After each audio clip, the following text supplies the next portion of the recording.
ये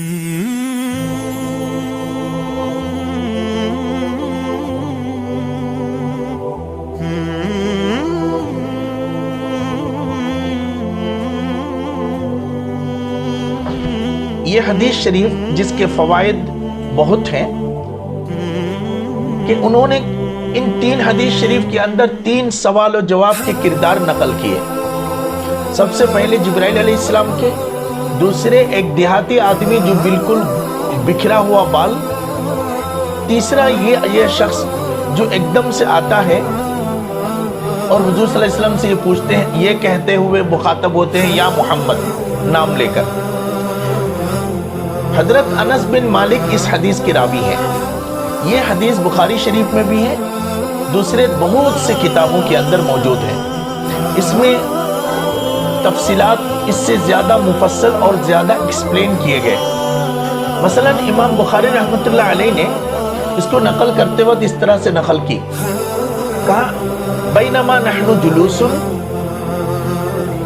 हम बैठे हुए थे मस्जिद में, एक शख्स आया ऊंट पर, फअनाखहु, अपनी ऊँटनी को बैठाया मस्जिद में, सुम्मा अक़लहु, फिर अपनी ऊँटनी को बांधा, सुम्मा क़ाल, फिर उसने कहा अय्युकुम मोहम्मद इब्न अब्दुल्लाह, कि तुम में मोहम्मद बिन अब्दुल्लाह कौन है। ये बुखारी शरीफ की रिवायत सुना रहा हूँ आपको। तुम में से मोहम्मद बिन अब्दुल्लाह कौन है। वन्नबिय्यु बैना ज़हरानिहिम, जबकि हुज़ूर सल्लल्लाहु अलैहि वसल्लम हमारे दरमियान बैठे थे। फ़क़ुलना हाज़ा रजुलुल अबयज़ुल मुत्तकी, सहाबा ने कहा यही हज़रत हैं जो टेक लगाकर तशरीफ़ फरमा है, जो देखने में बहुत खूबसूरत हैं, यही हुज़ूर सल्लल्लाहु अलैहि वसल्लम है। तो उस शख्स ने कहा इब्न अब्दुल मुत्तलिब, हुज़ूर से मुखातब होकर, क्या आप अब्दुल मुत्तलिब के फ़र्जंद हैं। तो हुज़ूर सल्लल्लाहु अलैहि वसल्लम ने कहा हाँ सही है। उस शख्स ने कहा इन्नी साइलुका, कि मैं आपसे कुछ चीज़ें पूछना चाहता हूँ। फ़मुशद्दिदुन अलैका बिल मसअला फिल मसअला, और मेरे पूछताछ ज़रा सख्त होगी। फ़ला तजिदु अलैया फ़ी नफ्सिक, मेरी गुफ्तगू से आप दिल में कोई तकलीफ़ न लें, मेरी बेतुकी गुफ्तगू या गलत अंदाजे से जो मैं इतनी सख्ती से आपसे बात कर रहा हूँ, इसके लिए कोई दिल में तकलीफ़ न लें, गिरानी न लें। हुज़ूर सल्लल्लाहु अलैहि वसल्लम ने अपनी पूरी रहमतुल लिल आलमीनियत की शान के साथ फरमाया सल अम्मा बदालक, तुम्हें क्या पूछना है पूछ लो। फ़क़ाल अस्अलुका बिरब्बिका व रब्बि मन क़ब्लिक, मैं आपको अपने रब के वास्ता, आपसे पहले जितने अंबिया आए हैं उन सब के रब के वास्ता देकर पूछता हूँ, अल्लाहु अरसलका इलन्नास, क्या अल्लाह ने आपको लोगों की तरफ भेजा, कुल्लिहिम, सारे लोगों की तरफ। हुज़ूर ने फरमाया अल्लाहुम्मा नअम, खुदा की कसम बिल्कुल तुमने सच कहा। इस शख्स के अंदाज देखें कि इसने आकर सबसे पहले ऊँटनी बांध कर पूछा कि मोहम्मद कौन है तुम में। रसूल सल्लल्लाहु अलैहि वसल्लम के तारुफ करा गया तो सीधा आकर कहने लगे क्या तुम मोहम्मद सल्लल्लाहु अलैहि वसल्लम अब्दुल मुत्तलिब के फर्जंद मोहम्मद हो। इस शख्स के बारे में सबसे पहले हदीस बयान करने वाले ने एक लफ्ज़ कहा। इस हदीस की पहली बात, ये दोनों हदीसें सुनने के बाद मुख्तसरन 2-3 चीज़ें, अहम बातें आप जहन में रखने। पहली चीज़ें कहा कि हमको सवाल करने से मना कर दिया गया। हम हुज़ूर सल्लल्लाहु अलैहि वसल्लम से कोई सवाल, किसी चीज़ के बारे में सवाल नहीं करते। सवाल ये है कि जब नबी सल्लल्लाहु अलैहि वसल्लम से सवाल नहीं करेंगे तो सवाल किससे करेंगे। इस हदीस शरीफ में ये बता रहे हैं कि सवाल करना ही नहीं है। हकीकत में ये है, कुरान मजीद में एक आयत है सूरह माइदा में, कहा या अय्युहल्लज़ीना आमनू ला तसअलू अन अशिया इन तुब्दा लकुम तसुकुम व इन तसअलू अन्हा हिना युनज़्ज़लुल कुरान तुब्दा लकुम अफ़ल्लाहु अन्हा वल्लाहु गफ़ूरुन हलीम। ऐ ईमान वालो, हर छोटी मोटी बातें अल्लाह के नबी को पूछ कर, अल्लाह के नबी से हमेशा उल्टी सीधी चीज़ों पूछ कर आपके वक्त ख़राब ना करो। अल्लाह के रसूल सल्लल्लाहु अलैहि वसल्लम से ऐसी चीज़ें पूछना जो उनके शान के लायक नहीं है, उनको दुख न दो। कहाँ बहुत सी बातें अगर तुम पूछते हो, अगर खुदा ताला तुम्हें जाहिर कर दे तो तुमको तकलीफ़ होगी। हुआ ये था कि एक मरतबा हज़रत सल्लल्लाहु अलैहि वसल्लम एक ख़ास कैफियत में मिंबर पे तशरीफ़ फरमाते। तो अरब में आपको पता होगा कि जो मैरिज सिस्टम था वो 5 थे। उनमें से एक जो निकाह का तरीका था वो ये था कि एक औरत कई लोगों से निकाह कर लेती थी। वो निकाह अपने टाइप का था, एग्रीमेंट था। तो जिस मर्द से उसको हमल ठहरता, महसूस होता कि फलां से मुझे हमल ठहरा, तब वो और किसी शख्स के पास उनका कोई ताल्लुक़ नहीं होता था। मैं बहुत ही हिफाजत से बात कर रहा हूँ, हर तरह हर उम्र के लोग होंगे। तो वो उस प्रेगनेंसी को ख़त्म कंप्लीट करने तक वो किसी से नहीं मिलते थे, वो खातून। तो इतने में आम तौर पर चूंकि वो कई लोगों से मिलते थे, निकाह के साथ मिलते थे, कोई इस तरह की बात नहीं थी, और तो कौन सा बच्चा किसका है ये पता नहीं चलता था। बहुत से लोग, इसलिए दुनिया में सहाबा में भी बहुत से लोग थे जिनको उनके वालिद के नाम के बजाय उनके अम्मी के नाम से उनकी पहचान थी, क्योंकि वो उस जमाने में पैदा हुए थे। अब्बा कौन है पता नहीं चलता था, खातून खुद बस जन्म देती थी। तो लोग एक दूसरे को तंज करते थे, तुम फलां के बेटे हो, इस तरह, यानी जिस तरह के अल्फाज हो सकते हैं, गालियां गलत। तो उस ज़माने में बहुत से सहाबा इकराम को जो तंज मारते थे, तुम्हारा अब्बा कौन है मालूम नहीं है, इस तरह तंज मारते थे। तो हुजूर सल्लल्लाहु अलैहि वसल्लम एक मरतबा ख़ास कैफियत में थे, लोग आके पूछते थे मेरा अब्बा कौन है। हज़रत सल्लल्लाहु अलैहि वसल्लम वो बताना नहीं चाहते। एक मरतबा उन्होंने पूछा, वही का वक्त भी था, तो उनको बता दिया गया। ऐसे न शख्स का नाम आया जिनका नाम सुनकर उन्हें बड़ी तकलीफ हुई, तो उससे उनकी अम्मी भी बदनाम हो गई, वो भी बदनाम हो गए। एक बड़ी बात उनके जहन में आ गई। तो कुरान ने कहा कि हर छोटी मोटी बात क्या ज़रूरत है तुमको पूछने की, जबकि इस्लाम उसको तुम्हें फोर्स नहीं करता। एक आदमी ने आकर कहा कि हमारे घर के अंदर क्या है। एक शख्स ने कहा कि मेरी ऊँटनी गुम हो गई, या रसूलल्लाह बताइए वो किधर गई। एक ने आकर पूछा कि मेरी ऊँटनी ने रस्सी तोड़ डाली या किसी ने रस्सी काट दिया। ये सब बातें करने से अल्लाह ताला ने कहा कि इस तरह की बातें पूछकर मेरे नबी की शान में गुस्ताखी न करो। इस आयत के नाजिल होने के बाद सहाबा इकराम हमेशा डरते थे किसी बात को पूछने से, कहीं हम कोई बात पूछें और अल्लाह नाराज़ हो जाए और अल्लाह ताला इसके लिए हमको सरजनश करे या हम पर कोई अजाब आ जाए। और हया उस आयत करीमा में सख्त अजाब की और फितने की डराव वईद सुनाई गई। तो इसलिए सहाबा इकराम आम तौर पर हुज़ूर सल्लल्लाहु अलैहि वसल्लम से कुछ पूछने में बड़े एहतियात बरतते थे। हदीस शरीफ में यही कहा गया कि हमको पूछने से रोक दिया गया। हज़रत अनस की इस बात का यही मतलब है जो मैंने अभी आपको बताया। तो हज़रत अनस फरमाते हैं हम तो पूछते नहीं थे, हम चाहते हैं कोई ऐसा आदमी जो अनजान हो, जिसे अदब नहीं मालूम, तमीज़ नहीं मालूम, एकदम से आकर वो गलती करता हुआ कोई चीज़ पूछ ले और उसके जवाब हुजूर सल्लल्लाहु अलैहि वसल्लम दे दे और हमको हमारा इल्म मिल जाए, हमें कुछ जानकारी मिल जाए। अनजाने में वो आदमी पूछ ले और उनकी पूछने पर हमें हमारी जानकारी मिल जाए। ऐसा ही हम इंतज़ार करते रहते थे कोई देहाती आदमी आए। इमाम मुस्लिम की जो की नोट्स लिखने वाले हैं उनमें से एक शख्स का नाम है अबुल अब्बास, जिन्होंने तकरीबन 9 वॉल्यूम में, जो A3 साइज़ के 9 वॉल्यूम में उन्होंने किताब लिखी, तकरीबन 4000 पेज, जिनका नाम है अल मुफ़हिम लिमा अश्कल फ़ी सहीह मुस्लिम। इस जगह पर उन्होंने एक बड़ी अच्छी बात लिखी। उन्होंने कहा कि देहातियों का इंतज़ार क्यों करते थे। कहा देहाती का इंतज़ार इसलिए करते थे कि हुजूर से सवाल करने को जो मना किया गया, ये मना की हुक्म अभी तक देहातों में नहीं पहुंचा, इसलिए वो इस हुक्म से अनजान होते थे। वो सीधा हुजूर सल्लल्लाहु अलैहि वसल्लम के पास आते और जो चाहे वो पूछ लेते थे। उनके पूछताछ से हमें भी कुछ जवाब के ज़रिए से, हुजूर के जवाब के ज़रिए से हमें भी इल्म मिल जाता था। इसलिए हम इंतज़ार करते कोई देहाती आदमी आए। शहरी आदमियों को चूँकि हुक्म मालूम था कि पूछना नहीं है, इसलिए वो पूछते नहीं थे। 2 बातें, उम्मीद है आप तक बात पहुँच गई। तीसरी बात यहाँ पर बताई गई, एक अक्लमंद देहाती आए। इस शख्स को अक्लमंद क्यों कहा गया? आपको एक बात अच्छी तरह मालूम है, जवाब देना यकीनन बहुत ही विजडम की चीज़ है, इल्म की चीज़, जवाब देना किसी चीज़ का।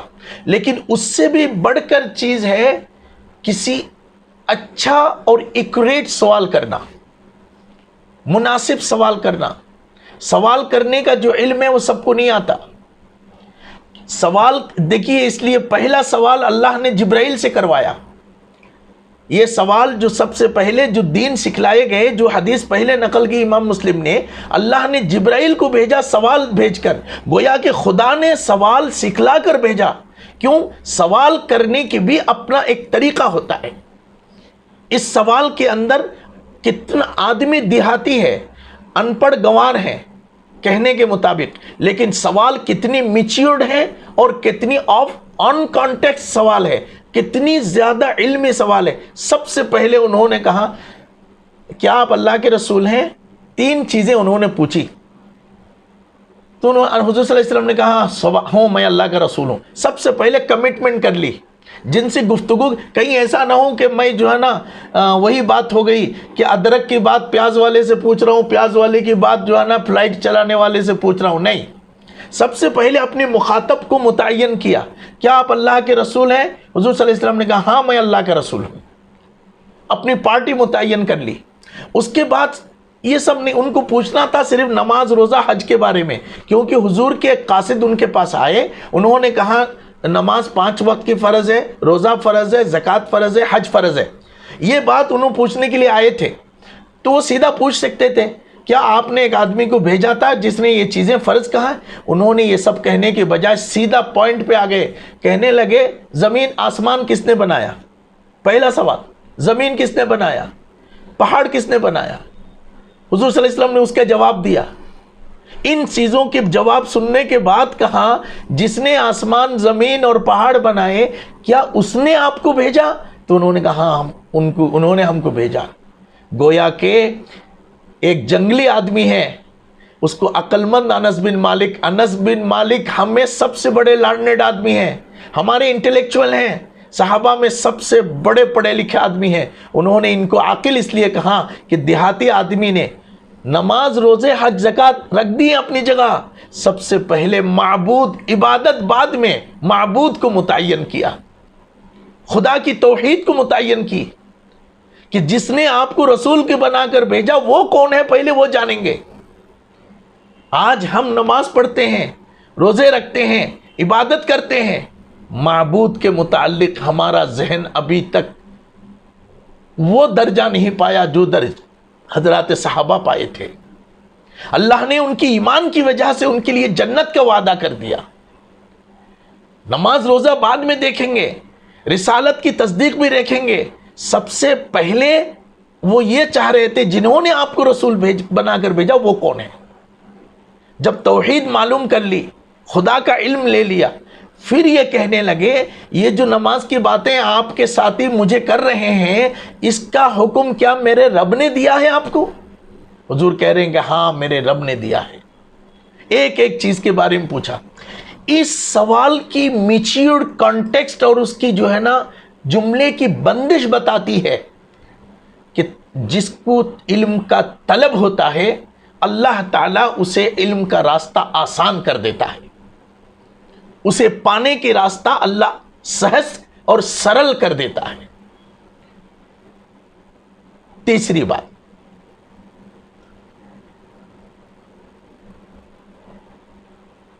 जब उस शख्स ने वहां पर हुजूर के साथी के पास तमाम बातें सुन चुके थे, नमाज फर्ज है, रोजा फर्ज है, उसे एक हद तक यकीन।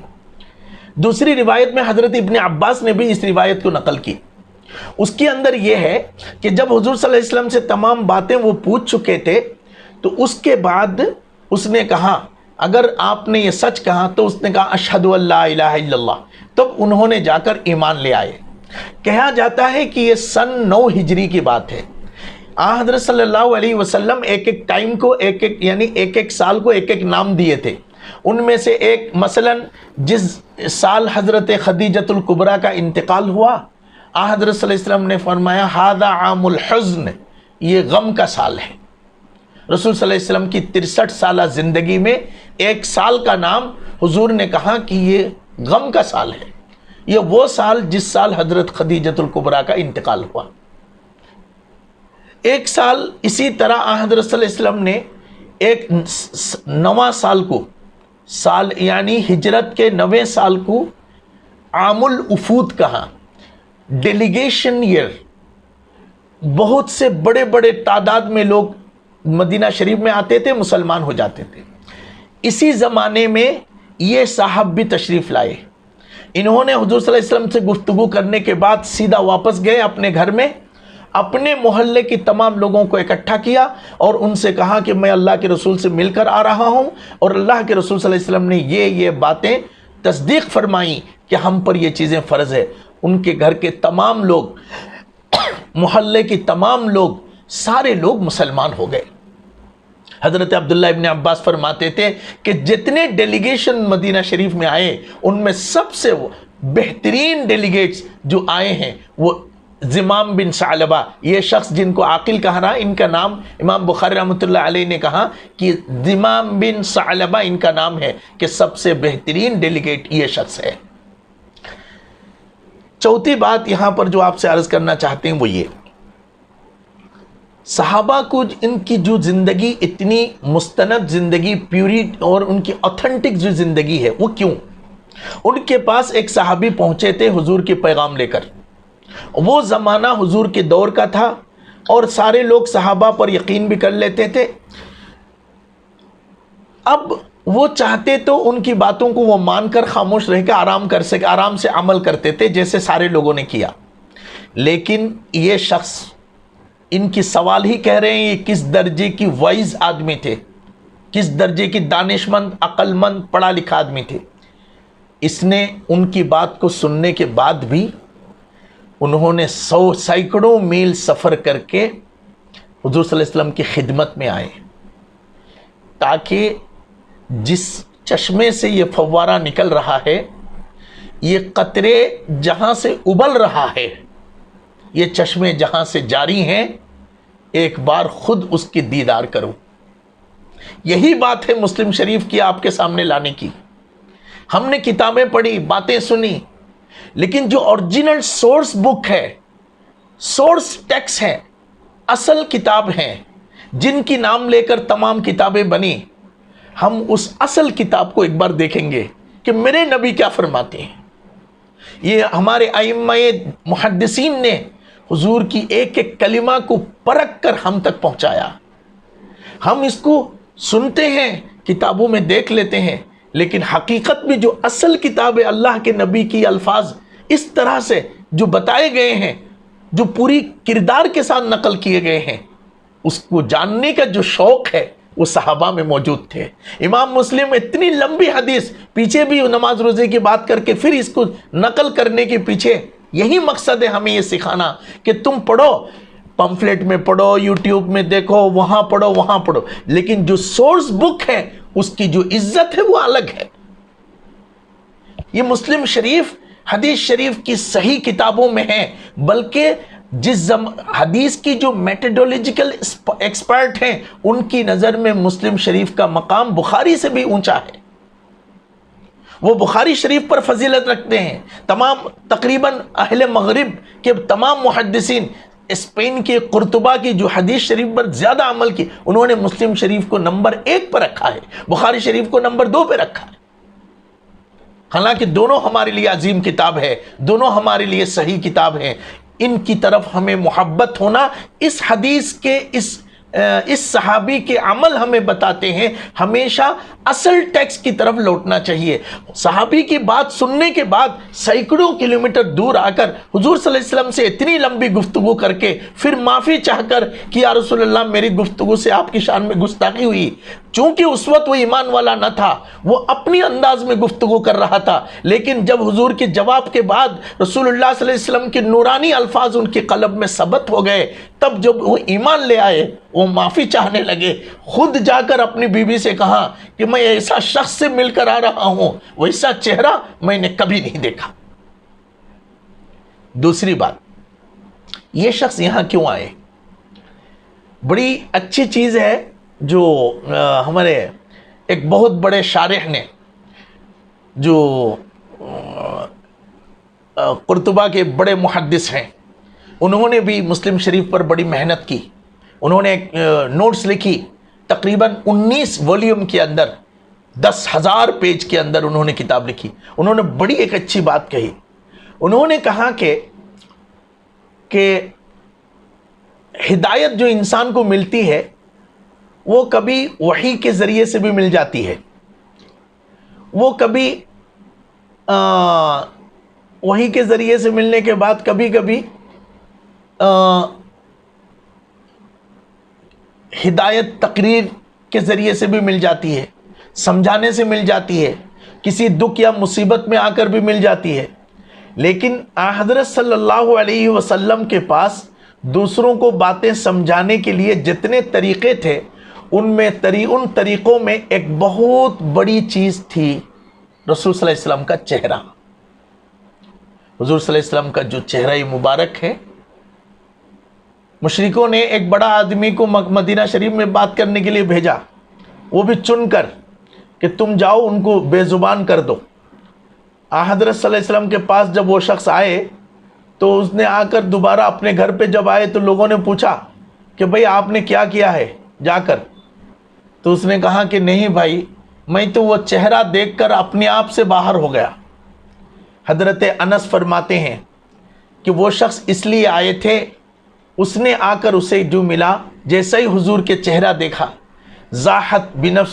ज़ाहत अन्हु शुकूक, उसके सारे शक अल्लाह के रसूल के चेहरे मुबारक से दूर हो गए। वज़ालिका बिबरकति मुशाहिदति अनवारी वजह रसूलिल्लाह, कहा उसके दिल से जो शक गया है, बातें वही थी जो सहाबी ने कही थी उनके मोहल्ले में, दोनों एक ही बात थी, नमाज वहाँ भी फ़र्ज़ कहाँ, यहाँ भी फ़र्ज़ कहाँ। इतने लंबे सफ़र करके आकर उसके दिल से जो शक मिटा, वो कैसे मिटा? कहा हुजूर सल्लल्लाहु अलैहि वसल्लम के चेहरे की नूर की बरकत से मिट गया, उसके तमाम नुक़ूस ख़त्म हो गए। जैसा ही आपको देखा तो उसके दिल से तमाम शुकूक ख़त्म हो गए। यहसुलु लहुमुल इल्म बिनफ्सि रुयतिही, हज़रत अनस फरमा रहे थे कि इल्म हुजूर को देख कर ही हासिल हो जाती है। वो मुशाहिदती क़ब्ल नज़र फ़ी मुअजिज़ाती, मुअजिज़ात देखने की ज़रूरत नहीं, सिर्फ हुजूर का चेहरा देखने के बाद इंसान के दिल मुतमईन हो जाता है। इसलिए कहा लो लम तकुन फ़ी आयातुन मुबय्यिना, कहा एक शायर ने कहा अगर कोई बहुत खुली हुई वाज़ेह आयत भी न होती, लकाना मंज़ुरहु युम्बी का बिल खबरी, तो उनका चेहरा ही तमाम खुदा के पैगाम हमारे दिल में उंडेल देता। मुलाकात से ये फ़ायदा होता है। इसलिए बात सही है, आप किताब पढ़ेंगे आपको तालीम आ जाएगी, आप सुनेंगे तालीम आ जाएगी, लेकिन मिलकर बैठकर इल्म की हासिल करने की जो फ़ायदा है, इमाम मुस्लिम रहमहुल्लाह हुजूर सल्लल्लाहु अलैहि वसल्लम और रसूल सल्लल्लाहु अलैहि वसल्लम के सहाबी के इस अमल के ज़रिए से हमें ये सिखाया कि जब तक जानू तय न किया जाएगा तब तक इल्म आ सकता है, नूर नहीं आ सकता, और बिना नूर का इल्म इंसान के लिए फितना है। अल्लाह हम और आपको इन चीज़ों पर तवज्जो देने की तौफीक अता फरमाए। आज दो छोटी बातें आपसे मज़ीद कर लेना चाहते हैं। हदीस शरीफ के मुतालिक और बातें हैं जो इंशाल्लाह आपको हो जाएगी। हदीस शरीफ जिसको हम कहते हैं, हदीस बात को कहते हैं। कुरान मजीद ने गुफ्तगू को हदीस कहा है। फमा लिहा उलाइल कौम ला यकादूना यफ़क़हूना हदीसा, हदीस के मतलब गुफ्तगू। हदीस का एक मतलब है, एक मतलब है पुराना, नया। हदीस का मतलब नया, उसका उल्टा लफ्ज़ है कदीम। कदीम का मतलब पुराना, जोना, पुराना, और हदीस का मतलब नया, न्यू।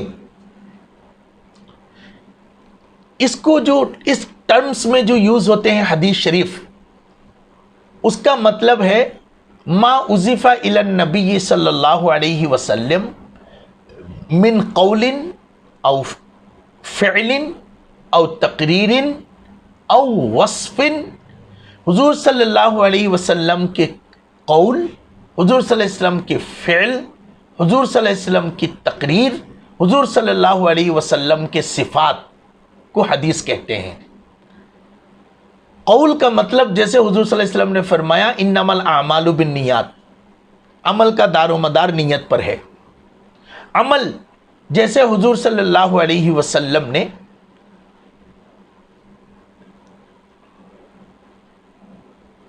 कंकरियां मारने के बाद हज़रत सल्लल्लाहु अलैहि वसल्लम ने अपना बाल साफ कर लिए, हलक कराया, ये अमल हुए।